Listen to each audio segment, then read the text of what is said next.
everybody. It's Cinnamon Cooney, your art Sherpa, and today I'm so excited because I am going to be showing you how you can paint this fabulous, wonderful spring landscape. On the mic today is my husband, John. Hi, guys. Everybody say hi to John. Hi, John. So John is back and feeling great, and we're just so excited to be streaming today and sharing this art with you and spending this day with you. It's just a really fabulous time to get together and be creative. I hope everybody's doing wonderful. Oh, yes.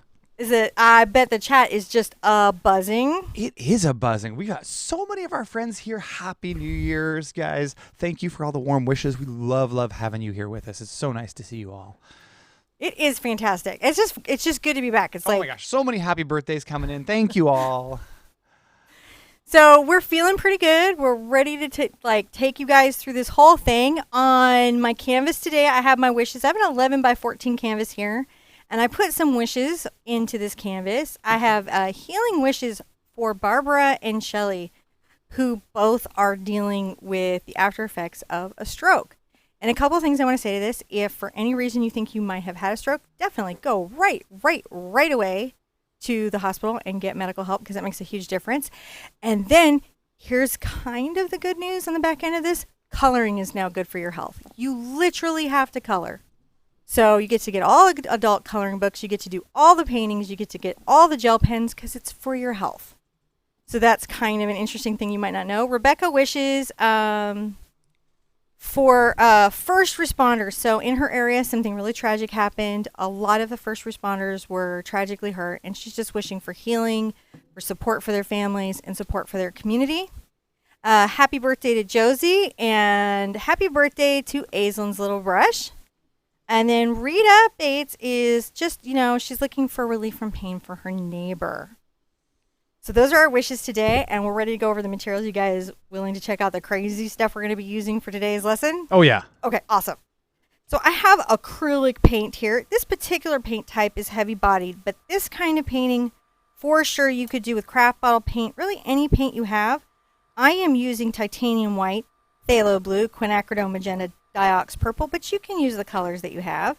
I have a little spiky sea sponge. I really like this kind because it's all spiky. I also have the kind that looks like a chicken nugget, and a regular kitchen sponge, and one little round brush. And I expect I'm going to be able to do pretty much most of this with just these tools, which is kind of exciting. I like it when we have fun and different tools and fun and different things we can use to create a painting. Who's ready? Who's got their kitchen sponges?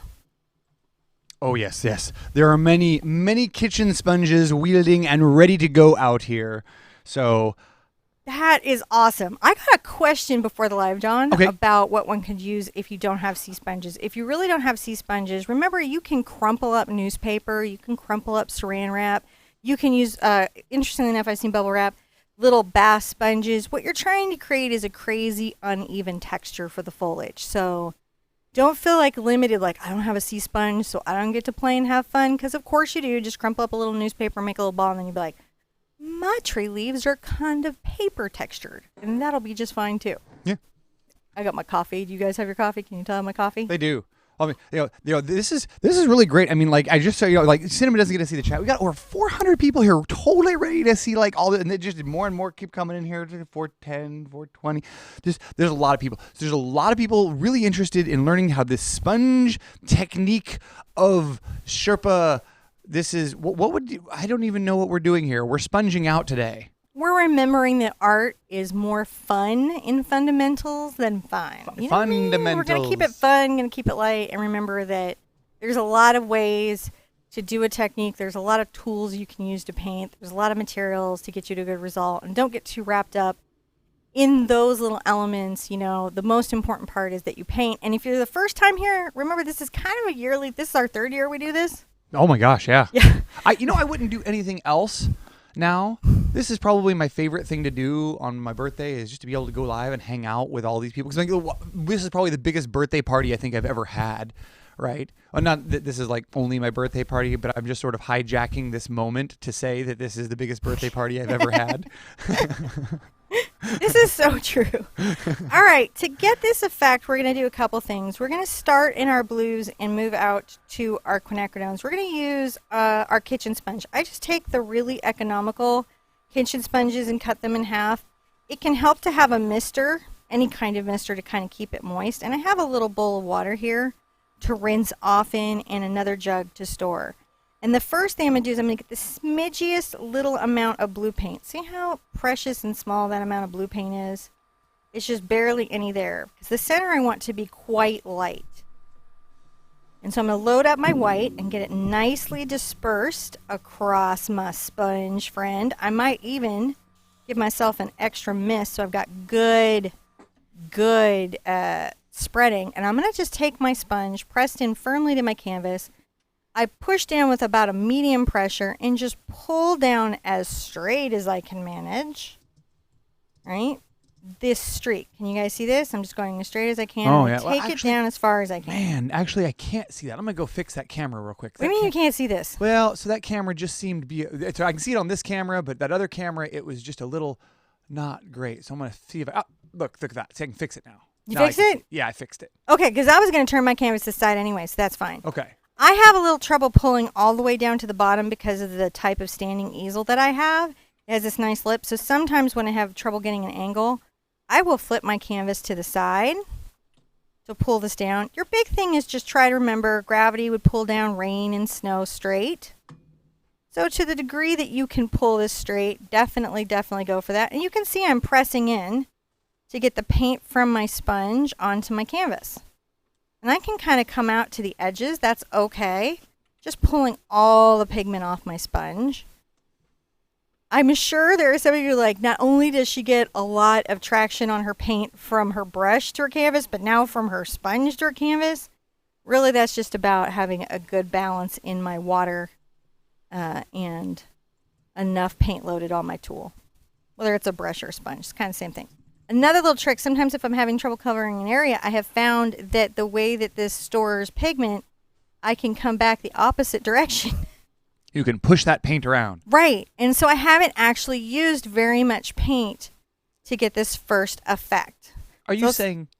So you're saying this is very efficient? This is efficient. It's paint efficient. By the way, this translates well to walls and murals and things like that. So this is a really fun skill that you can have in your art box for if you ever have to do something in a room or you want to decorate cabinets or anything like that, because this translates everywhere. So like in the back of that hall closet that you have in there, if you were just going to say, it's got a little light in it. And so when you turn the light on, it's like makes this perfectly vignette window. So you're saying that would be like the perfect thing to paint in the back of the hall closet? He's actually making fun of me because in our first house after we were married, I might have painted every wall a different thing. But every cabinet and door and closet. Look, I'm not going to plant any ideas in anybody's heads that it's okay and safe place to paint the back of a closet as a place to start experimenting with this kind of thing. You know, it's all good because it's that's like Narnia when you look in there and you open it, you part your coats and all of a sudden what's that? It is a surprise for guests, I imagine. So when you're young and newly married. I wouldn't be totally supportive of that. So I've got phthalo blue across my sponge again. I want to make this a little darker this time. So I'm not going to get as much white right here. You can kind of see that I'm taking it 1 to 2 shades darker. I'm pulling my paint in. And as I'm pulling across my palette, you can see that I can tell how much paint is on my thing. I'm in a mist, so I have nice drag. And I'm going to want the center here to stay fairly white in the reflection. So my big thing is going to be leaving some of that open. I can always put it back if I lose it for any reason. But this is going to be just pulling this color down as straight as I can. If I get a curve, I just go back over it lightly and just straighten it back out. It'll, interestingly enough, do that. I'm going to go this direction. Again, keeping that center highlight kind of focal there. That's how you get that tunnel of light effect. And it's just fun and easy to do. I'm just pushing this across. You can do this with a brush too. Sometimes changing the tool you use helps you kind of see the principle behind the brush stroke. Because really, it's not the brush stroke, it's the principle that counts. So evaluate how you're doing. This is looking pretty good. I might get a little more white on my brush, my sponge. See, it's all the same. And come from the bottom up. This will darken just a little bit, but I don't want it to do it very much because I've got to keep a very light center. I don't actually have to wash my sponge off right now. I can make sure it's remisted. And I'm using the mister, so when I dip in the water, it gets like everywhere.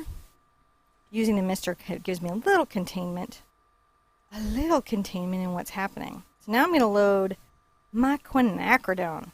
Mm-hmm. And what's nice about the phthalo is it purples it out. And in the purposes of this landscape, that's letting me kind of gray it back a bit, like we like to say.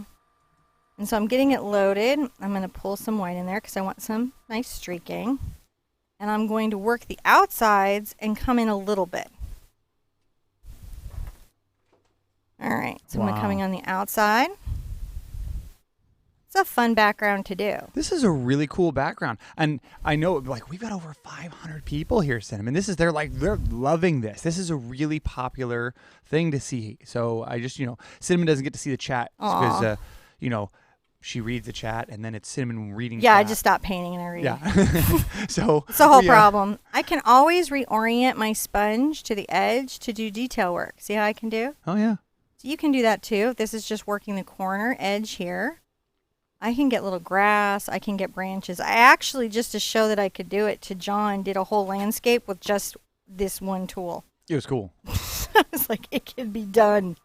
Watch. So loading back up with my quinacridone, you get a little white. You can see, just like my brush, same principle. I'm just coming to the edge of my paint and coming and mixing, and I'm just trying to get my light and dark values correct. Oh, now this is a really interesting question, one that doesn't get asked very often. Okay. So Karen, and she's a very lovely spelling for her name with an I. Oh, so that Karen, sounds fun. yeah. So she was asking, you have a really lovely large easel. Yes. What are you doing to allow you to paint a smaller canvas board on it? So, for the show, we put a backing canvas behind it. So this is these weird little burlaps that were available, and I did some paintings with them and then didn't, and so then I started using it as a background canvas because it felt fall. But what it really is a support, and that way I can clamp this in and work this smaller canvas very easily. So you've just got that's just a canvas that you're resting up against. Yeah, I could use any canvas. And before this, like if it wasn't like I was enjoying the burlap, I would just use a canvas that was still in its plastic wrap. Oh, yeah. Because then I could use it until I painted on it, and I wouldn't mind. So I'm just trying to darken these little outer edges with my purple. You can kind of see that I'm working it, leaving it a little more blue and everything as it comes center. Now, up here I want it a little darker, so I'm going to load, and come back with a little of my pink, just pushing down. There we go. Just pushing down. This is just the foundation, and I'm just trying to cover the canvas with paint at this age. I can scumble. It's been a discovery period. I'm like, I can paint with sponges and bath sponges and bubble wrap and newspaper, and they all do something great. Yep, I got off my streak. Now, so I'm just straightening it out. There's some colors here. Mm-hmm. Now, are these colors that you're using absolute? Meaning, so can you use a purplish color instead of this pink, the reddish pink? Yeah, what you want. So what I did here when I created this, right, by using the blue and purple that I did, I was just trying to create that feeling. You could do this in any colors that you have. If you have a different magenta, if you have a different pink, you'll be okay. As long as you're happy with the mix you get between the pink that you have and the blue that you have and those colors and the purple that you have, it's all fine. Because it's really about, are you happy? Cool. Right? That's the whole thing. I'm going to come and add a little more to my sponge, and I'm going to come across the top and pull it down just a little bit. Now, you've not really You've not washed that sponge out, have you? No, I just misted it. So how do you know when you need to clean the sponge out versus you just need to mist it and add more paint? Well, I'm doing a thing here I do with my kids when I paint with them. So when I'm painting with kids, or I'm painting with a tool that I don't want to change out a lot, I paint harmonies. And what I mean by that, these are colors that are next to each other on the wheel. And so they're sort of synergistic and peaceful when they mix together. So I don't really have to worry as much about how the colors are mixing as I do the values. So that makes it super easy on me. So it really doesn't matter if there's still some paint left in the sponge as long as, you know. If you had purple and yellow, it would matter a lot. Ah, right, because they would make gray. Or red and green, it would matter a lot. Yeah, because they would gray each other out. But if you have harmonies, it matters much less. Cool. Okay. That's good. I think that answers a lot of that. Great tip for your little brushes, too, if you're painting with them. Now, in this particular case, I kind of need to resaturate the sponge, which is going to mess up my hand. And that's about that I can just feel it's drying out.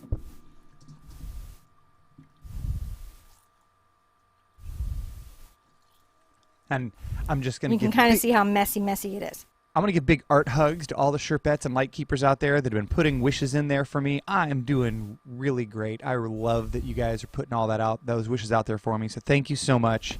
I totally appreciate it. Just wanted to say thank you while you're... It's been really helpful. Yeah, we love it. It's been really, really helpful. After the show, we're going to meet up on Facebook. Yeah. And talk to you guys and visit and everything. Because it's like been a minute, right? It's been a minute. It's been a minute. So I'm still in the kitchen sponge, Mr. Cooney. Okay. And what I'm going to do is I'm going to come, and now I'm going to take advantage of its cellulose structure. So what I mean by that is it's got all these little bumps and openings. I'm going to just tap this thing down. Tap, tap, tap, tap, tap, tap, tap, tap, tap. Fun tapping. I'm going to get a little white. Tap, tap, tap, tap, tap, tap, tap, tap. Texture's good. Don't want to mix too much. Don't want it to become too uniform. So I have lots of lights and darks. And I'm going to come to this side. And I'm going to very carefully... And one of the tricks is that I change the angle of my sponge to not have a hard edge. And I'm just going to tap this. And if I get any hard edges, then I might change. If this is still making me crazy, here's another tip that you can do. Oftentimes when you're cutting sponges or making shapes with them, you'll get weird little shapes like this. That you can also use if your big sponge is giving you any grief. Sponge bits. See, I've just bent it. It gives me a round. That's a good bush maker. Just so you know. Sometimes it's good to know where the good bush maker is. So those are sponge bits, bush makers. Now I'm just taking this down to right here. If you look at my canvas, I'll get some chalk. My sort of vanishing horizon line will be coming up in a minute. But if I'm worried about taking it too far, I'll put it in and give you the exact measurement. I can always come with some chalk and say, listen, the edge of my road's going to be somewhere around here.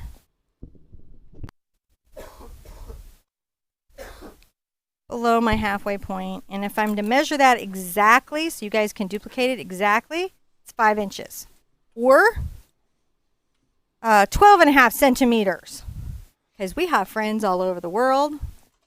Right? They say it's a spongette. Now, you guys ask a lot, what kind of chalk is this? This is the kind of chalk you use on a chalkboard.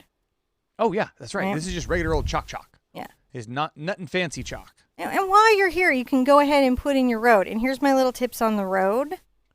This can seem so stressful when you're new to painting. But what you're trying to do is just make a smooth transition where these lines, they may be converging here at our vanishing point, getting whiter here, but they're also parallel. It's a weird deal, but they are.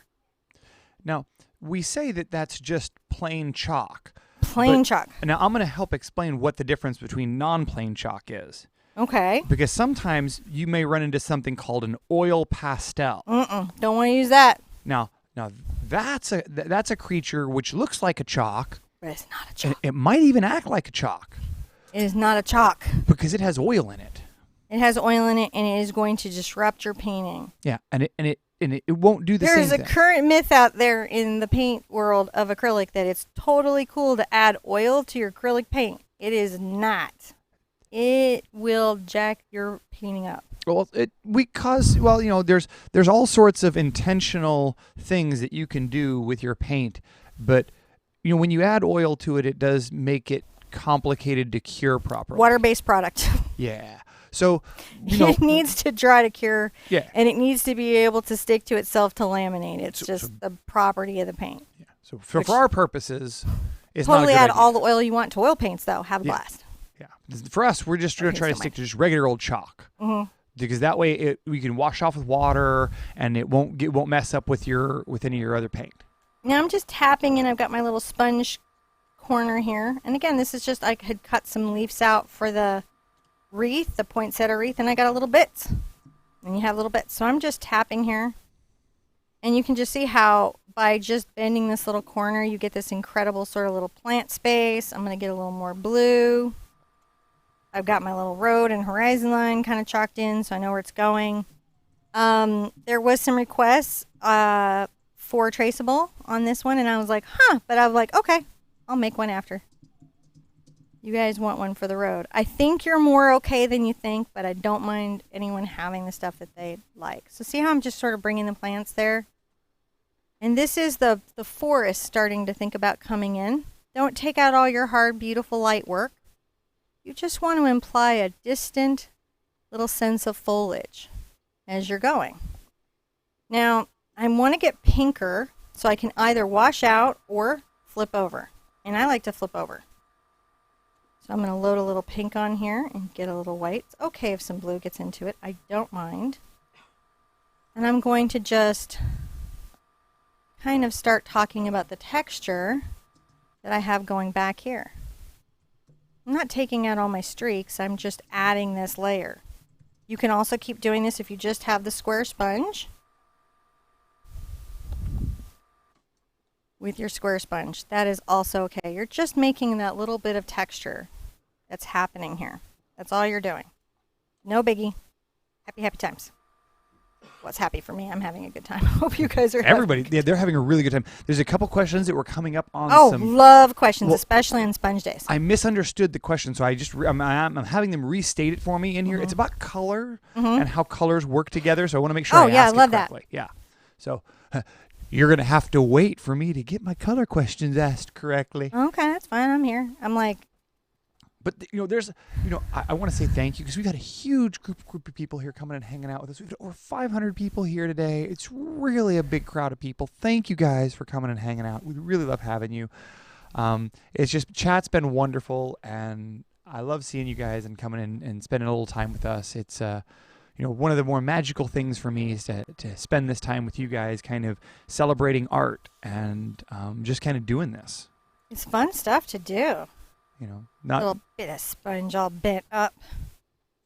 The wonderful thing about this is, who's to say about your bush, right?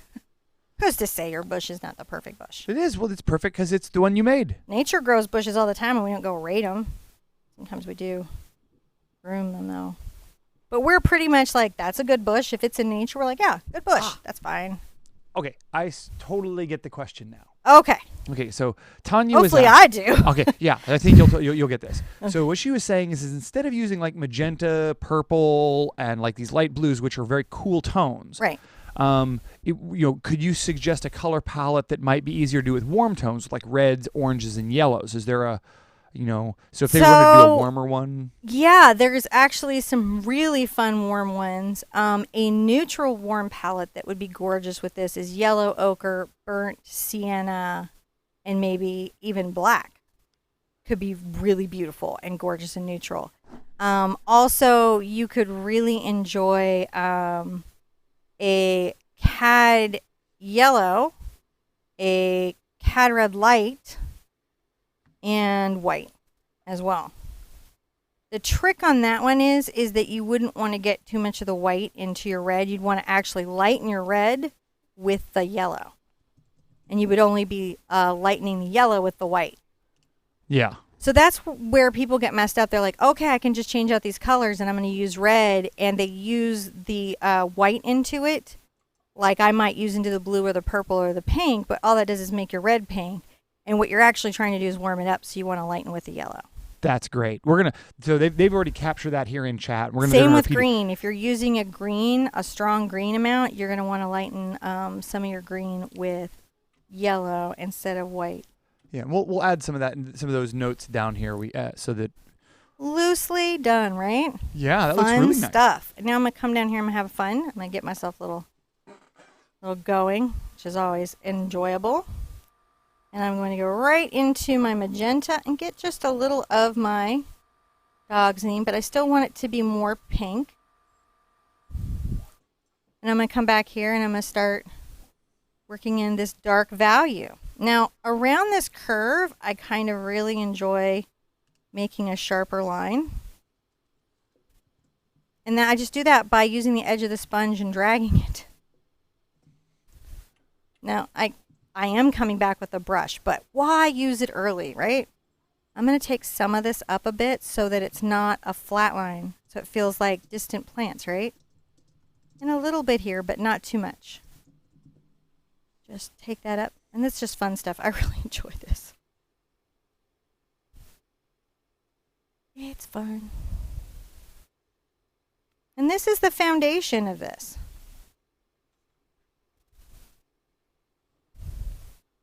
Just the foundation. Get a little more of my magenta. Maybe even not as much purple on this one. I'm going to come here and just make sure I have a nice little line of somebody's going up into the distance, right? Oh, there you go. I have to pay attention to where you're going. You move all over the canvas sometimes. I do? Yeah. Okay, I do. Well, when I'm zoomed in there, it's like all over because their canvas. Now this is a really hard angle for me to get, so I'll turn my canvas to the side rather than turn my whole body. Now, and that's important to remember. Sometimes I see new artists turning their whole body and really contorting their positioning to get an angle on the picture, and that's where a lot, not all, but a lot of pain during painting can come from. And I'm going to just, this is my first layer, and these are sort of transparent colors, so layering them up really helps me get the depth of coverage that I'm looking for. And it's just fun and goofy. Man, this is really cool.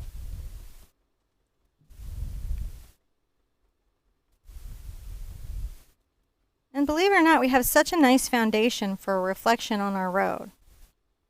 Such a good beginning. And it's so easy to work it to that gorgeous, gorgeous state. And again, once you understand the principle, you can do it with any tool. Come up here. Making little bushes. Just have fun with that. Don't feel limited. Don't limit yourself. Put them where you feel they need to be. Each time you do this, you can do a little different something. All right, so I've got some nice foundation here, and I'm going to make sure that I put this in some water because I'm going to be using this again.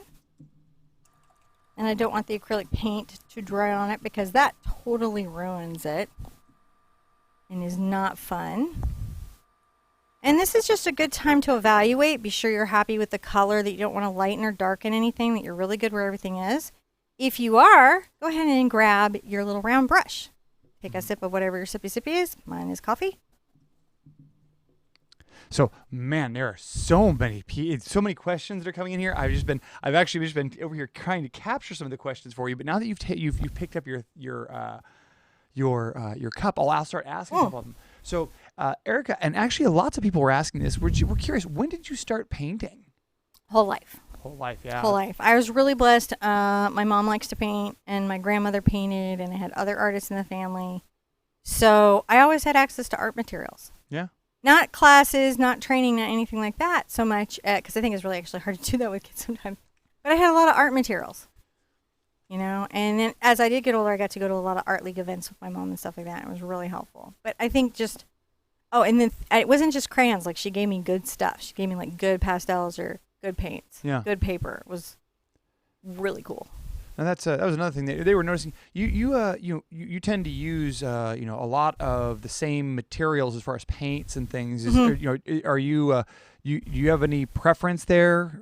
What would you say for people on picking their paints and things? So what I'm gonna say on that is purchase the best paint that your budget allows for.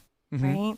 Don't crack your budget trying to upgrade, but just get the best product that you can get. Yeah. And what you're looking for in your paint is good coverage, right? You want it to cover easily, unless it says transparent on the tube, and then it's not supposed to. But like if you're looking at your titanium white, you'd want that to have good coverage. You want the polymers to bind. And check that the company that is making your paint has been in business for a minute, has a website, and has a customer service line that contacts you. One good way to test that is before you buy the product is you can write them and ask some questions about the paint, like how light fast is this? I mean, like, what's the light fast rating? Why is this student paint? Where do you source the pigment? Just ask them general paint questions. The first thing that you want to know is that they care enough about you as a consumer that they'll talk to you, because stuff happens with paint. It ships. It's temperature sensitive. You just never know what a distributor's got going on. And being able to talk to the makers of that paint is just life changing. I personally have like Liquitex Golden, Matisse. I'm starting to get into some new brands. And in 2018, we're going to be really looking at these questions super specifically, so we have exact answers, which I'm excited about. Are you excited, John? I'm excited for 2018's exact answers. I'm actually really excited. I'm out here in chat. I don't know. Paint companies should be excited about exact answers, but I'm excited about them. Well, so I'm half distracted because I'm over here chatting with everybody, and one of the things that I was very nicely reminded by everybody, they're capturing a lot of the. What's that? No, I don't. Never mind. They're capturing a lot of the chat, the questions for us, because we got the Q&A coming up. So there's a lot of questions and we're going to do that after the show. Oh, is it the Q&A? Yeah, definitely. So if you don't get your question answered here, come to the Q&A. Yeah. And that's sort of an ask me anything sort of environment. So you can just ask what, I would go with art related because I don't have good spelling advice, but, I'm dipping my brush in water. This is a number 4 round. This is from my TheArtSherpa line. But listen, any brush for acrylic paint that's firm enough or rightly created for the product that you're using is just fine. And I'm just going to load up with some blue. Now, I mentioned earlier it's about the principles of what we're doing. And so I'm making a blue that's going to be slightly darker than my little background here. And I think I'll add some fiddly little bits. Some fiddly little bits. So when I'm doing fiddly little bits, I have a nice load on my brush. I'm going to plant. This is going to be my firmest part of my stroke where I push down my hardest that I'm going to do. And as I come up and wander upward, I lighten the pressure on the stroke. And that is what makes it go fine like that. So the things that are contributing to my nice line is the fluidity of my paint. That's the amount of water I added within my paint. Could have used medium. The engineering of my brush does absolutely help, but it's also that pressure. Keep that brush pressure lightening up as you go up. Now I'm coming back here and adding just another little branch, and look, I'm just coming up light. Just take it light. And maybe he has a little friend here, a little one there. It really is about every little branch can have its own sort of personality. I'm going to bring that little one up here as you're going. Because you get to just grow trees in a matter of seconds. You don't have to wait 5 years to see how that worked out. These are really cool trees. And this is just these are in the distant trees. These are in the distant trees. How I pick my spots to branch off branches is somewhat organic, but it's also kind of arbitrary. So I'll look along the branch. And I'm like, oh, there's a bend there. And I would take a branch this way, but I don't like that design-wise. So I'm going to come up above the bend and maybe wander one out here. And then I can be like, oh, but you would want to have some leaves up here, so let's give you another one. That's all I'm doing when I'm trying to determine where I'm going to put a branch. I'm looking for opportunities for this plant to make its way in the world, weirdly. I'm going to put a little bit over here. They're going to be kind of floating out from the distance. Yeah. Because these are for some weird little guys that are sitting back here. Just bring those in. If you have everything right, like you've got the flow of your paint perfect, and you've got your brush pressure perfect, and you're still not getting a fine line, really examine your brush and make sure that it's capable of doing that with a good tip. Yeah. Because sometimes they get blown out, and that can mess with you. Yeah.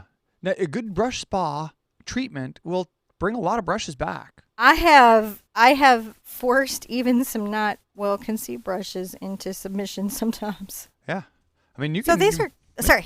No, I'm just saying. I was just saying these are distant little fellows. Yeah. These are distant little guys, and they're doing their thing. While you're here, I'm going to take a little of my chalk line off because it's dry now and I can. And this is just my brush with water, erases my chalk. Yeah. And that's another reason why it's nice to have chalkboard chalk. For the distant trees, I'm just going to go with my magentas. Just a little magenta-ish, right? And I'm going to think here, I've got to bring this one up here, and I know I have another big branch that I'm going to be dealing with a big boy coming up here, so I've got to make room for both. And every time you're doing this, you're sort of telling a story. So I'm going to plant a little seed right there and plant a much more robust tree. Now, with the magenta, it can be a little harder because of the transparency. So I find I have to add maybe a little something else to it, or go over a couple coats, or switch to a fluid paint. All those answers are perfectly fine. I'm bringing this up, again, lightening my brush stroke as I go up. My trees are really based on probably a lot of study of trees, not particular species of trees, though I feel like I've looked at a bunch of tunnels of trees lately just to see what kind of trees are there, and been certainly inspired by them. I'm going to bring a little branch over here and bring it up. Some of this being transparent is in your benefit because it makes it feel further in the background. So if you're having that experience and you're like, oh, well, this is normal. I'm just bringing up little characters, little bits of thought.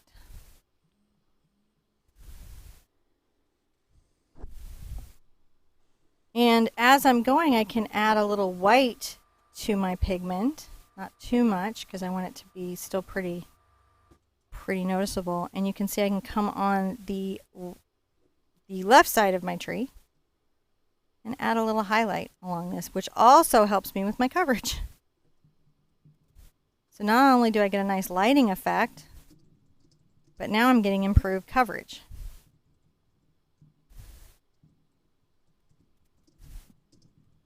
Pick up a little more of this. There we go. So you can see how the white is a big deal in helping with coverage. But I painted in the pure pigment, so I have a nice dark value, and everything is good. Let's put some distant little bits. These may be covered up by our big tree, but I just want to show some branches in my far off. Getting my brush wet. So what I'm doing is I'll dip in my water like this, not up above the ferrule, not even to the ferrule, and I'll bring that down and swirl that around. This works because my brush doesn't pull in too much water. If I didn't have it like that, I would have to drag off the excess water. I'm going to come over here and plant another little friend to this one. Because I mean, you know, it's not an incredible walk in pink flowering spring trees unless it's got little friends. And again, you can see me lightening my pressure. So is everybody feeling comfortable with their trees? This is kind of why we put it like, sometimes I'll take trees into a 2-hoot range, only because if you're really new, trees can feel overwhelming. Yeah. Now, branches are one of those things that everybody seems to struggle with. And the biggest thing is knowing where to do that branching part, right? Yeah. Well, there's a whole bunch of things. I think it's because it's a symphony of skills that are coming into the branch experience. I'm rolling off my brush because I have pulled too much paint into it. See how I'm offloading? Yep. So with your tree, when you're trying to do it, I would say things that, and actually meet us on the Facebook and we'll do like an impromptu tree clinic. And we'll just keep going at the tree thing until everyone's like, yeah, I got it. Right? Because there's a bunch of things here. There's the fluidity of your paint. There's the length of your branches, type of the tree. Many, many things are going on. And there are many, many things that when you're new, you might be actually doing that you don't even see that you're doing. I'm just pulling this here. This should have some little friends in the background as well. Coming from these little bushes. Wherever you have them coming out from the bushes, you're going to have to come back with your sponge and reinforce that plant life there. Which is okay. Nobody minds. Faith is a very cute question. Faith says, "Did I love Cinnamon because of her name?" I don't. What's not to love about Cinnamon and her name? I think mostly when I would meet somebody new, I spent a bit of time convincing them that my name was my It name. was real. Yeah, that I used to have to pull my driver's license out, and then people would be like, "Did you change your name?" But we see. In all fairness, we met at a gaming event, or like a role playing game event. So, you know, Cinnamon as a name was just like, oh, that's cool. That's a really cool name. Pretty girl with pretty name. That's very Aw, awesome. That's very sweet. Thank you, babe. I was even more shocked when she gave me her number. Wasn't that shocking? Kind of a great guy.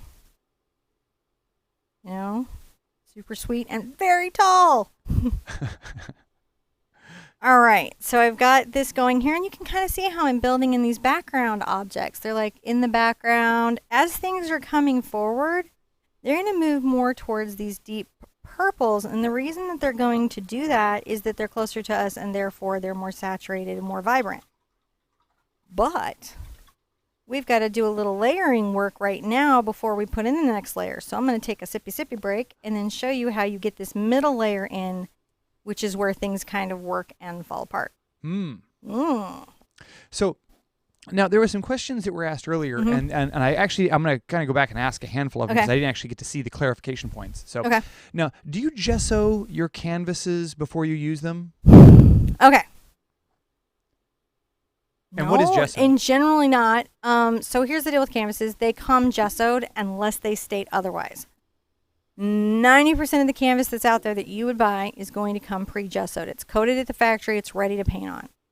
There are some coatings that they add to some of the canvases to prevent mold as it's being shipped. For some reason, that's paint resistant. So you can address that by either, misting that off, not soaking your canvas, but misting that off. You can address that by adding another layer of gesso. If you hate the surface of your canvas, you can re-prepare it with gesso. So if you're like, oh, I hate this texture, I hate the surface, I hate the smoothness, you would use gesso to correct that. It is only a ground. It does not seal. It all it does is it's not glue and chalk. It is often ground up marble dust or a ground up fine, white particle pigment and a primer in it. So it's made for your paint. It's very neutral and it's not going to change the color of your paint. And all gesso is not created equal, like at all. No. This is the shocking thing when you realize that some gesso is just not made right. And I think that's fair to say that all paint is not equal. You gotta, that's what you talked about earlier. You gotta choose your manufacturers. You really do. So I've taken my weird little bit of sponge, and I'm gonna come here and I'm going to accentuate the light coming up between the trees. And how I'm doing that is I've got this little turn here, so I'm making sort of a round bit. I'm going to bring it up. It's going to be a little wider through here where I've got the focal light, and little bits of light are going to dot up. You guys can see that happen. It is a lovely focal point that really helps, and you can take this. I am definitely keeping my strokes still straight. Now, from here, I can still pull this down.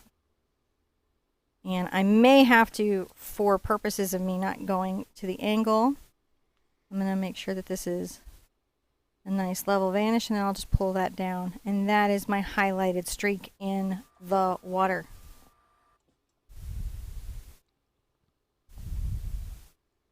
I can't do all the streaks because I've got to sort of reflect some trees, but I can put in a lot of my groundwork.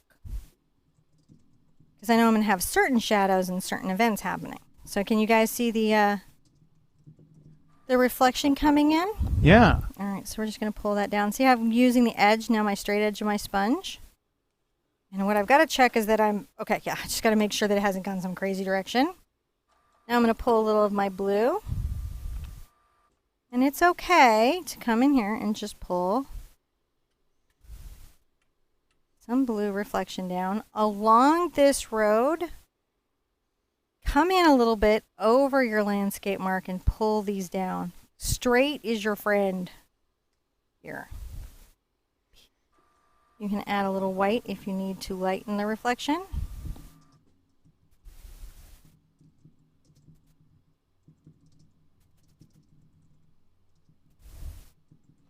You can even do it like this, like if you have an easier time where you've got more room above your canvas. It's just really about finding your comfort.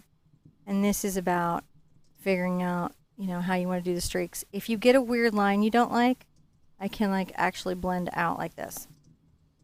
So as I'm going around, I've got a lot of reflections that I've got to do. This gets a little dark around here and pulls a little more magenta. So you can get into your purple.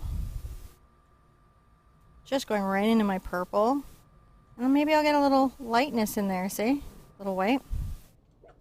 And I can pull this down.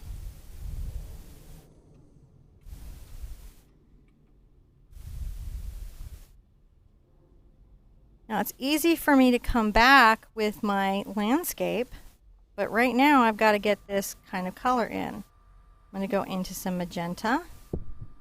Let there be some purple in it. It's again dark.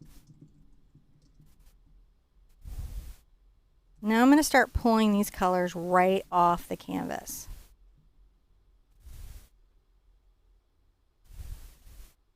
Darkening this road where there's going to be shadows, where it's going to be wet. But it's okay that it's got lots of color in it. Doing the same thing on this side, but I'm going to have a little bit of fun and then I'm going to take it more into the magenta pink. Now I might grab a different little bit of sponge, another little corner. I got a lot of these, make sure it's wet.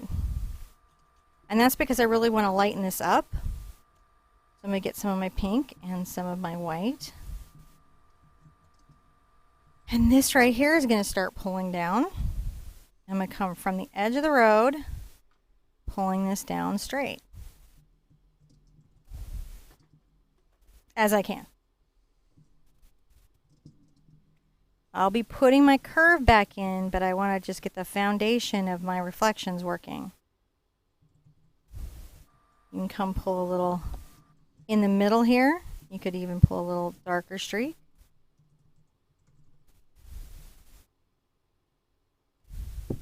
I don't want to lose the information I have about where my road goes, but I've got to have these streaks pulled down. If for some reason you get a spot where you're not like happy or it goes too much, you can always come with a little white and a little blue and make sure that you've got a nice reflecty edge. See how we're doing? Yeah. Now, how's that going? So that's starting to build that world. Too light. Go back to my dark one. We're going to look at that. So the picture-in-picture is the study that you did here before this. Yes, there probably will not be another Egyptian face, but I love that it was pointed out. It's just like, oh my gosh, there is. There is an Egyptian face or other face. Or there's hidden pictures in there. There's hidden pictures. I'm just lightening this up a bit because I got a little dark on me. Making sure it's there. I will be coming back and adding little bushes. I just have to make sure I've got this started, and then that is where it's all going to come from. Don't lose your white highlight. If it starts to go, put that little sucker back in. You can even tap here, make a little mist. When you tap a little bit at that horizon line, you're making a little rain mist. That is okay. So we're doing good there. We need to put a little bit of more kind of bush and thought here so that these trees layer so we can put in our bigger bushes and our bigger trees and our darker reflections. And believe it or not, we're getting close. Yeah. This looks really good. Yeah, it's still going real well. So I'm going to get some just nice dark magenta here and come with this next layer. See how nice and dark that is? Pull this in front of this little tree friend. Maybe even gonna come back and get that road in. Not too perfect. There's a little overgrowth. There's a little thought. Fun stuff. Nice little, the bush can go up the tree a bit. A little bit back here. And see, this is just going to create a bit of layering so this tree feels like it's anchored into its world. You want to anchor your trees into the world. So I'm going to take a little anchor here. Nice dark, bright, saturated pink I'm working. Come right here, a little bit of bushes. Just tapping it, enjoying. And then again, I can come along and put back in my nice curve. That's going to be nice and crisp. Nice crisp curve. Up here, I'm going to get a lot more white on here and help some of these little trees vanish into the foliage, see? Oh, yeah. And this little guy here, he needs a little help. Tapping that in. And then right across, I'll give a little highlight to the front of this. Still pink.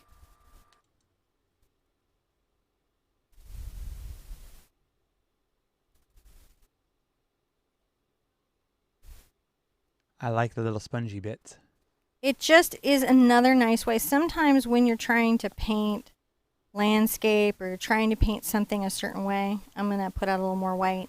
You can get so caught up in things that you just forget the principles of how it lays in. Oh, that's such a nice thing. What? Julie said, oh my goodness, this crazy effect, and saying Andy Warhol would go crazy over all this art goodness. I think actually Andy and I might have been cool. Thank you very much. That's very nice I to think say. I think I could have, like, you know, discoed and... I would have loved to film that dude roll. Yeah, that would have been all... I think he filmed everybody else when he was rolling. Well, yeah, but you know, that's my art, is I like to record you. Now you can also use these little nuggets. The sponge nuggets. Mm-hmm. So if you've got the nuggets and you're not having a great deal of fun with this, you can just... Now that's a natural sea nugget. That's a natural little sea nugget. I find that, like, you can get these at the dollar store, all kinds of places. See, it does the same thing. Same thing. Except that one has a more rounded edged. It just makes me work a little less for it. And we're just trying to make sure that as we're coming forward, here I'm going to add a little purple to the mix. You know, we're getting lighter and we're... See, as we're going, we're lightening up. And the other thing that we're going to want to do is we're going to want to make sure that this is nice and crisp. And you're like, but I have a brush. Yeah, just brush it. I am sponging. You brush. It's still all good. And I'm going to put a little light right here. But I know I'm going to be coming with like a bunch of dark color. To that end, I'm going to grab some more magenta and just make sure this is rich behind the big tree that's coming up.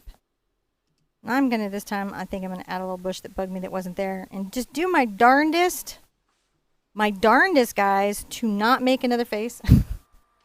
No, I didn't mind. That actually did not even worry me at all. So what you can do is you can pull, like, I know I have this pink tree here, so this is what I was trying to lay in. Is its reflection. The reflection. Right. And then next to it, I'm going to just get some of this purple I've got worked up. That's light. Isn't that a gorgeous purple? I'm going to come right here and add a little of that.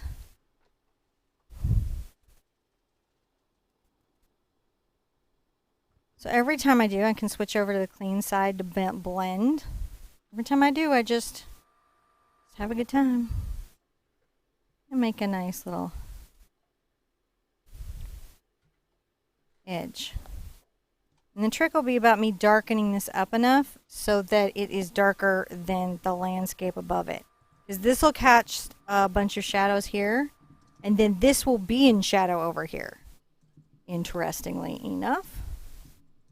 But first, I've got to put in some more trees. You guys ready to put in some trees? Yeah. Okay, so these are the purple trees. Purple trees will be a titch easier than the pink trees because the diox is such a saturated pigment that coverage is going to be a snap. If you are painting a paint where your purple is not really covering, remember you can add the blue to improve its coverage. Now, you could easily many reflections. This is one of those ones you could easily just turn into a little fairy forest. Oh, yeah. You can add this is Beggin lights and... Willows of the Wisp. Oh, wait, I'm changing brushes. Were you changing? Which would be fine. I'll just use it. This is a number 6 black pearl round. So it's a different size. You just grabbed a random brush. I just grabbed a random brush. Doesn't really matter. Like, what I'm caring about is the shape and the amount of water this pulls in. That's what I care about. The best brush is the brush you use. Best brush is the brush you use. Always. Always. So we need to have a neat, interesting tree right here. So I'm going to come right here. Yep. Yeah. I'm going to plant a big boy. This looks a little bit like the forest outside of Meridel near Siramar City. Oh boy, so John's been recouping, and as part of that, he's been wowing, as some of you know. I get to now be an end game. I think if they'd had WoW in the hospital, we wouldn't even have gotten John back. I might not have come home. So I might just have been like, nope, I'm going to be here I'm now. good. It's quiet. There's internet. No, but I had to come back. It was Time Walk week for Pandara. So, I mean, Mogashan's Palace, the brewery. I've been in all those, man. It's been pretty great. And all the Sherpets been doing it too. I'm taking this tree right off the canvas. And the reason I'm taking it off the canvas is I'm going to have a canopy up here. I've got to give it something to be living on. Mm-hmm. Can't have a canopy if it doesn't have some place to live. And I'm making sure that my tree is thicker at the bottom than it is at the top, as trees are often, but not always, because obviously there's always like one tree somewhere that lives somewhere that's like, no, I'm going to be around in the middle. You're like, man, tree. So every brush gives a slightly different experience, right? So a number 6 round is slightly different. Brands are different. And you just got to find your, slipper, your glass slipper. Now, I've watched cinnamon paint for a long time, and I want to honestly say this. So you can pick up a number 8 and then in one brush, and then the number 10 in that same brush line, and like the 8 more than the 10 just because it's you, and that's how you like that brush. So totally, whatever brush you use is the brush you should use. Just make sure you apply the same principles of your paint companies about, working with companies that treat you right and care about your customer experience. No point in having like a company that doesn't care about your customer experience. That would be terrible. I'm going to give another one here. This feels a little empty, so I'm just going to add a little branch here. Oh, yep, that needed that. You just knew it too. Well, I just want it to be believable that there's a big canopy up here. Now, I'm going to give my tree a little highlight. I'm going to get a little white, like you do. And I'm going to come in, and just like I've got this corridor of light here, I want to make sure that I've got a nice little highlight right here. Doesn't have to be perfect or anything. You just want to talk about it a little bit. A little bit of light. Now, these are further in, so they may not have as much light.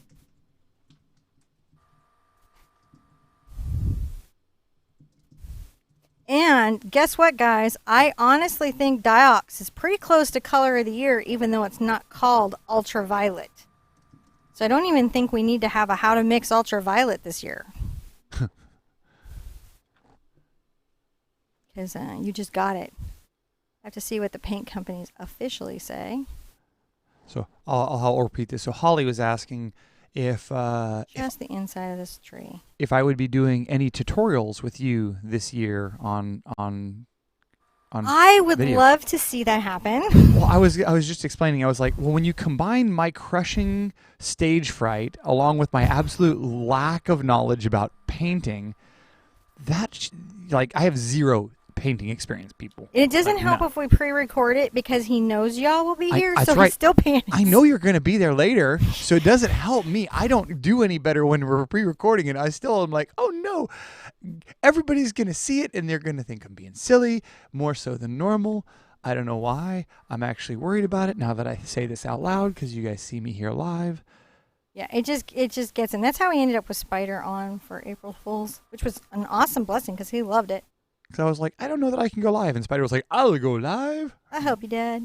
I'm like, I can handle it. Okay, if that's what you'd like to do. Dad's like in the corner. Good. I'm making another big boy. You can just see that these are bendy. I like bending forward to the left, and I come back to the right, and I'm pulling up. And then as I'm coming up this tree, I'm lightening my stroke. So it's a trunk. And my goal is just to make a tree that's crookedy and feels like it's been in weather and also feels like it could hold up a lot of leaves. That's all. Maybe a little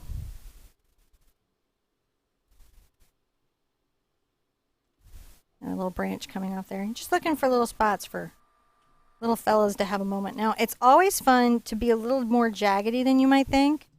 So I'm going to come out and make a little elbow. I don't know if you guys have ever thought about tree elbows, but they got elbows.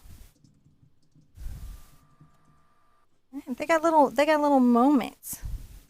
Give a tree a little moment. A little drama. Everybody loves a little drama. I have been getting pulled into the makeup YouTuber drama as of late.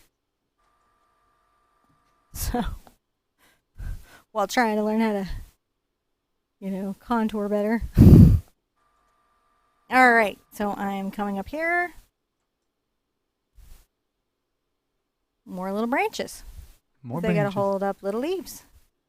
No, you're using a number. Which was this one is just a number 8. I could have done a number 4 the whole. I mean, this is a number 6. Yeah, number 6. I would be uncomfortable going bigger than a 6. I think on this size canvas, I think that might not be enjoyable. I'm gonna pull this out. Just pull my color out. Why not? Getting a little highlight color, just a smidge, just to say that there's a little highlight right here. Little light white on my brush to come up. A little dimensionality.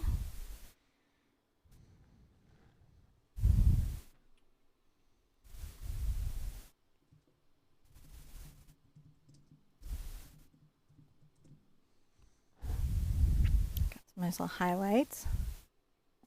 So if you're happy with those, then you can rinse out your little brush. It's good stuff. It's good stuff. I'll grab my little nugget. Nuggets are good. You could use your sponge again. It's all good. I'm going to put out a little more quinacridone. Quinacridone, interestingly, really darkens as you layer. So I will probably do the edge of my road here with my sponge because it has these nice straight edges from where it's cut or stuff has happened to it. And then sponge for my bushes. I'm going to add some purple to my quinacridone because I'm trying to make a nice dark edge. And I'm going to come along here and as carefully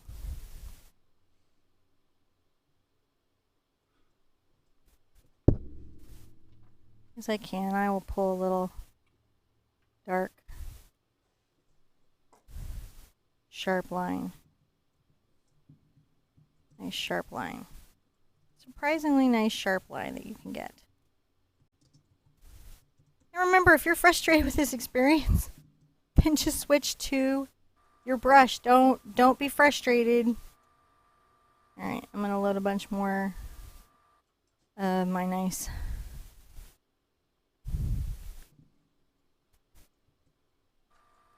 quinacridone and purple. Kind of mixing in the bush, on the canvas. Isn't that nice how they do?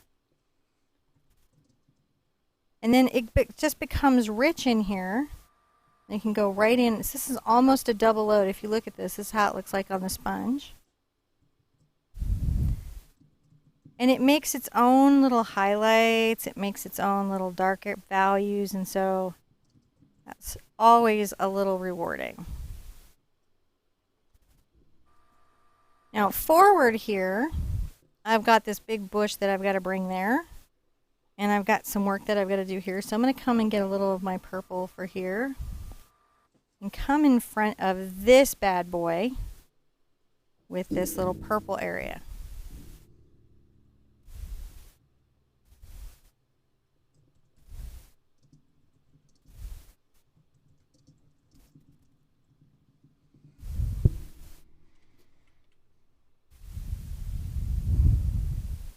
And that's pretty good. I don't want to let my acrylic paint dry at all on my sponges, so it's important to make sure just to be attentive to that. Otherwise, you've got to replace them. You can kind of clean them out, but not as well as a brush. Add a little magenta to this and come to the back side. Just a little bit the back side, not a lot. Just a kiss there. You maybe take a little bit up.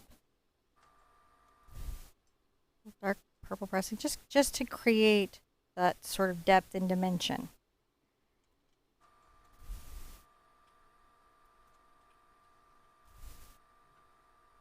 Now, for detail stuff, I have these little long strips that I like to do. I got this little sucker wet, but I'm going to re-wet it. And this is when you can kind of start to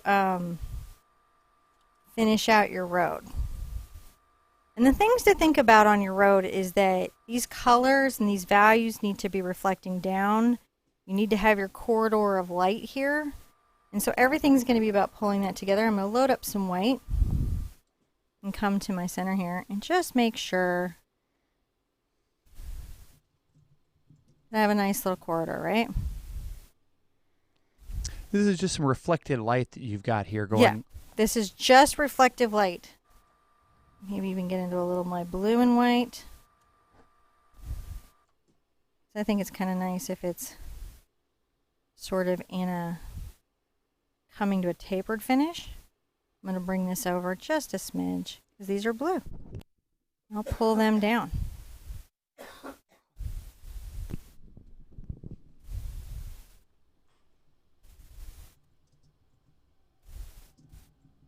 So this should look like it's coming to like a nice little triangle. I'll use the edge of my sponge to make sure it's shaped well. You're just trying to point that down, taper that down. And as I'm coming around here, I can get, you can always flip your sponge over and we'll get into my little magenta and my white.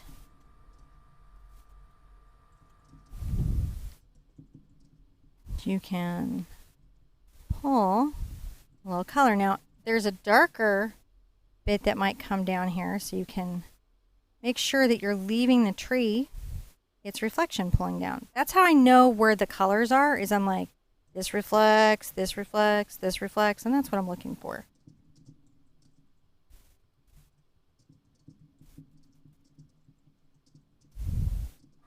Getting a little more magenta. Everything all good? Oh, yeah. So I'm going to try to make sure that this is nicely reflected down. Trent was just telling me that next Monday. Next Monday? Yeah, not tomorrow, but next Monday. Not tomorrow. Is the Sherpa Marathon up in Canton, Ohio. Is it another Sherpa Marathon? Well, yeah, of course. We got those. They got them going on there. So I think that's a regular thing. The first, this is the second Monday of every month. So I'll go back and look at that. We've got that up on our on our website there now. But what was really interesting is that right now in Canton, Ohio, for the next 48 hours, is they're having the Polka Marathon. Is it a Pokemon thing? It's polka. You know, like like polka. Yeah, it could be like polka music. Such a gamer. Is it Pokemon? No, polka. So, like, if you're in Canton, Ohio, Time Warner channel 1023. I think if I remember correctly, I'll scroll up and make sure I got. I think you can kind of see some of this stuff even if you're not, though. Isn't it true? Because they've got the Roku. They've got the Roku. That's right. I'm just making sure that this is nice and, created there and pulling that down. So we've got to darken this right here a little bit because we know we have a nice tree. It's the first Monday of every month. That's right. First Monday of every month, they have the. What's up, Twix? Oh, Twix. I think the kids are banging on something, and the dog's like, I know it's a thing. It's definitely a thing. The thing is afoot. I'm going to grab a little sliver of some nice dark purple to kind of add to this. So there's that nice dark reflection. And I'm going to a little more pink. Get that lighter. And I'm just fine-tuning everything that's happening here. Yeah. So if you're wondering what the barking is, that is our dog. And she is looking for something, which she likes to do. She's a big fan. Going back into my blue. Everyone's like, Twix in the chat. Yes, it is Twix. She Wonder Dog Twix. She keeps us super, super safe. She's so brave, kind of. Except for that squirrel, who is genuinely scary, and I don't mean Brisbee. Brisbee's awesome. But she's got a squirrel that she's like working it out with right now, so. No. So I'm just going to come using the edge of this little sponge.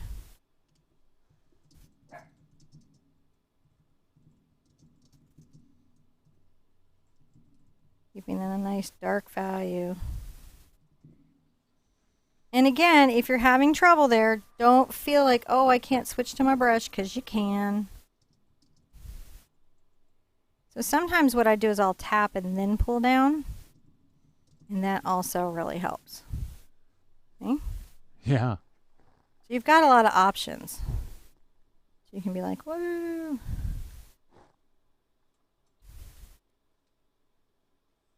Now I'm gonna pull a little pink here because I feel like there's a bush here.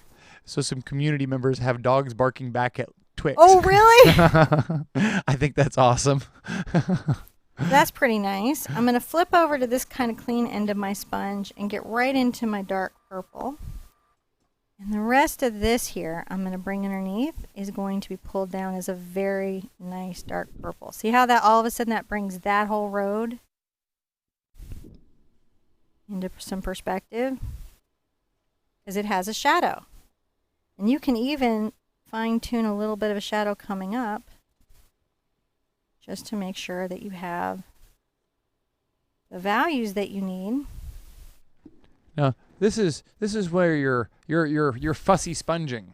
I'm fussy sponging. Yeah, fussy sponge. Have a blast. I fussy sponged you. I fussy sponge. So this you could also call this a detail sponge if you Detail sponging. If you were a professional sponger. And if you just lost your nugget that you had 2 seconds ago, there it is. It sunk. My nugget sunk. If you were going to try to hang this, like say in the Louvre, you might want to say that you're a detail spongist. I just don't feel in any danger of that. So a lot of times I'm like, I don't need to report to nobody. I'm going to get my purple and I'm going to just load this up. You can even get a little blue if you need to darken it. You were part of the Southern Southern Sponge Sponge movement. I'm going to make a front bush, and I'm going to make sure it's uneven. It's bush-like. The sponge really helps me with that. I'm going to even take some of that forward. So some of that plant material has come forward. Isn't that cool? Put a little bit back here. Like if you want some, I can come around and get some of my pink and a little bit of white. I just tap that there, so that has some personality. It got a little bit of blue on it, but I just roll with it. I just roll. Put a little bit of that there. A little highlight there. Just always thinking about where can I put a little there. See, every time you tap this thing somewhere, it becomes something. And that is what's super fun about that. Now, while this is kind of having a minute to rest here, and before I put in the detail work that helps it pop, like you can, I'm going to come up here and just real quick start sponging in the center. So I'm going to load up with some pink, just some nice pink, little bit of white. I know my lightest foliage will be there, so I'll need another layer. It's going to arc in sort of a smile shape. And I'm just stamping the first of my leaves. As I'm coming to the outer edge, I'm going to want more magenta and eventually purple. I'm going to put a little more magenta.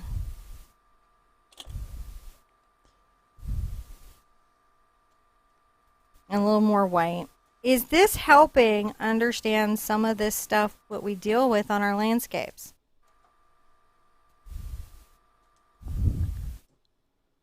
I mean, I'm taking some pure magenta. So the lightest foliage here, then the magenta, then the purple, kind of like what we're seeing, right?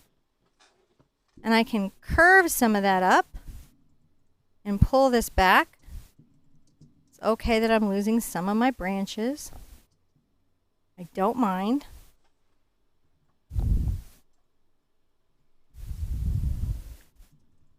Just tapping this down, and the sponge is helping make my foliage. Do a few of these, I can come back with a brush and go, what shapes am I looking for? Why did this feel like foliage? Is a good question, that you can ask yourself. Adding some purple to this outer edge.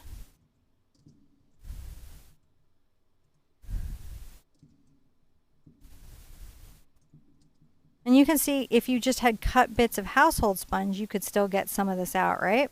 Yeah, you could just sort of shape up your household sponges into little shapes and pinch them and be abusive to them, and they'll just deal with it. Yeah. So I'm going to get a little of my pink and a lot more of my white.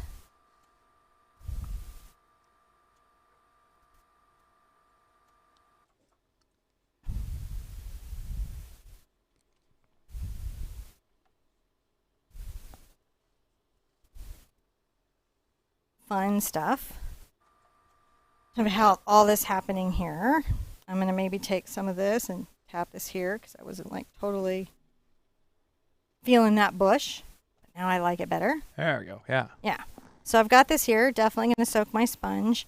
We're going to talk about some fine tuning of this range and finishing off the little kind of this weird little highlight thing. So, bit of sponge. Go with white. Definitely pulling down the center. So we really feel it. We've got to really like what we've got going on here.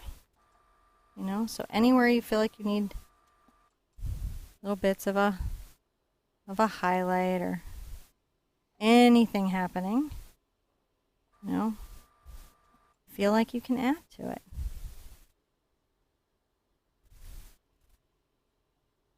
But the big thing is going to be making sure that under here, you know, it's a dark value. It's in shadow, right?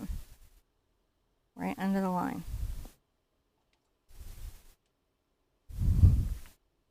Whether you've got a brush or a sponge, you've got to get the shadows where they belong. So right under there has got to be shadow. This line, this is a nice reflection here. You can play with this and play with this and play with that nice reflection.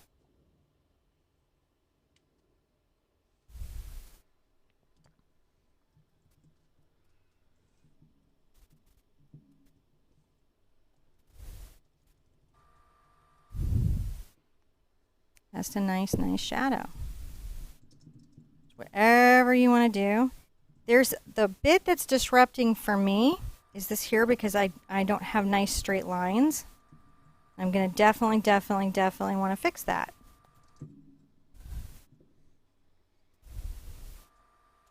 We've got this funny little edge to this.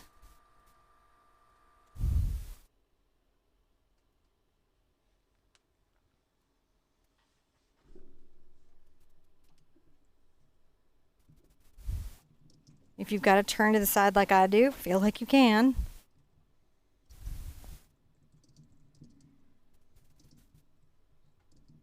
Just pulling this. Play, pull. Everything okay, John? Oh, yeah. You're typing furiously.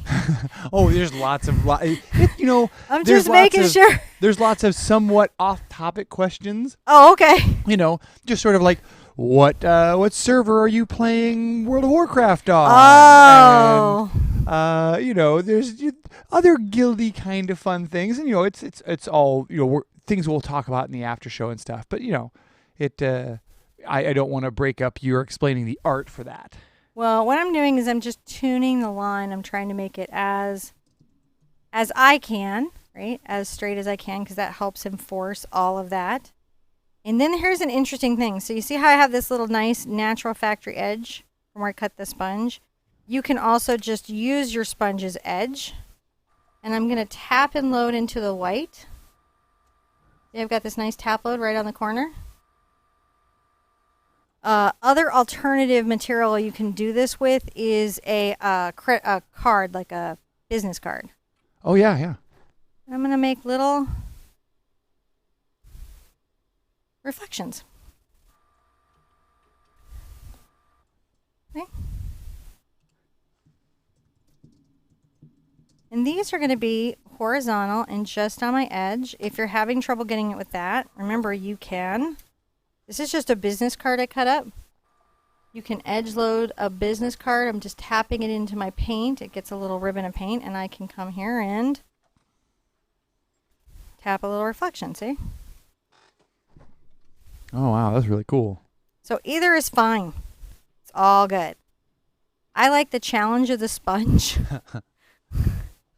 It's not that it's the most perfect reflection tool that ever lived. It's that it's sort of wonderful how these principles just are always true. And it tells you that it's more about that than anything else. Now, the strength of my reflections should be more focal where the light is, but they can still softly come to the sides, right?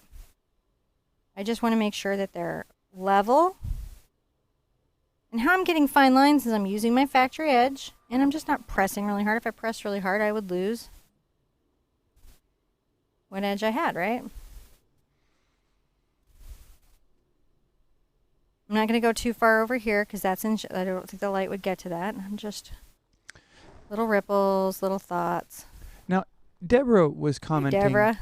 You know, if you're having trouble and you're getting muddy paint, I remember you saying something about water. Is that something that could be affecting that? So, see my water right now?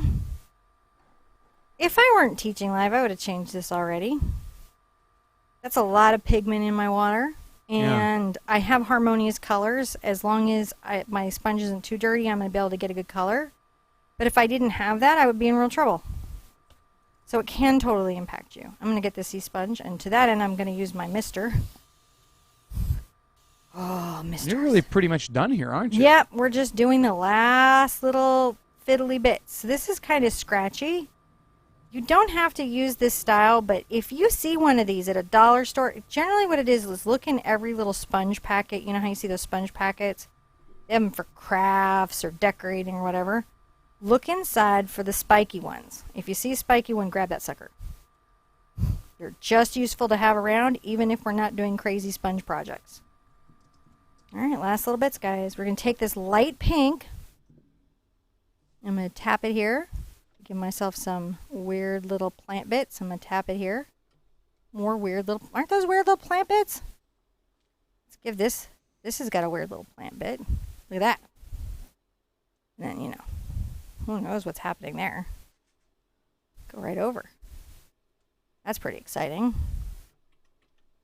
And now, as I'm coming down forward, something I know I have to get darker, right? I'm going to add a lot more magenta. I haven't taken all the white off, but I just know that I need that. I'm going to come here with this. And I'm going to tap the top of this darker little bush, right? Up here. I like to also add a little of this texture. If you have the sponge, you can already see that it's not like super necessary, essential, ruin your whole painting if you don't have it. It's just wonderful if you do. I'm going to get a little of my white on here. And what I'm doing when you see me tapping it around is I'm just making sure there's a dispersion of this lighter value.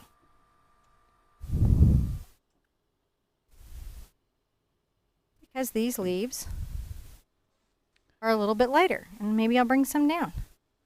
And so you can see how this spikiness lets you get some of that texture where maybe you want it. Purple. Is this easy on my manicure? No, but then I didn't do one, so that's okay. Almost all done. Put out too much purple.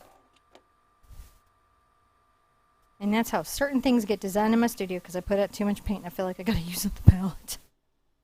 The same, we're just applying that layer over the top. Isn't that cool? Yeah. Looks like trees now. Take it right across the, maybe a little bit there, so it's got its little...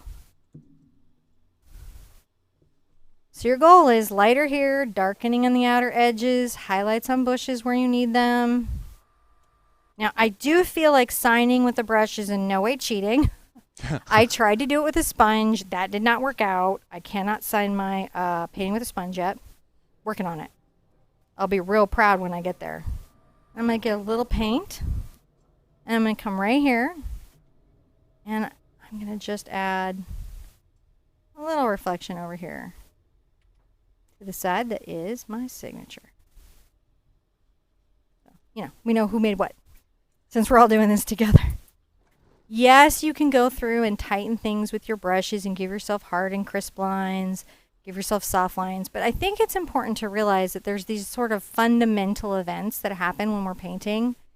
And so we've created our corridor of light. We have our kind of nice lateral fade. It's darker in the outer edges. It becomes brighter in the center. Our trees are close to their background color and become darker and richer as they come forward. Our objects become darker and richer as they come forward. Our reflections are based on what's above the water. So this side has to be in shadow with nice light reflections. And this side has dark reflections, but maybe a little more light, right? Because of what's there. Yeah. this tree is darker, you try to think about the trees. They're there in a little horizontal highlight for the water, and it's like, voila, wet street. Now, we're going to go from here over to our Facebook channel, right? Yes. Sure, We'll so go over to Facebook. We're over to Facebook. So if you go to Facebook and you search for the Art Sherpa official, you'll see us going live over there here really soon. We're going to do some Q&A over there and give that a try, right? We'll do it on the page so that if you're not in the Facebook group, which you should be, the ArtSherpa official Facebook group, which is a ton of fun, we'll do it on the official page that's public facing. Yeah. You guys don't have to be a member of anything yet, but I totally recommend that you join. So All right. We love you guys. We're going to give that a try. Be good to yourselves. Be good to each other. Happy New Year's. And I want to see you at the Easel really soon. Bye-bye.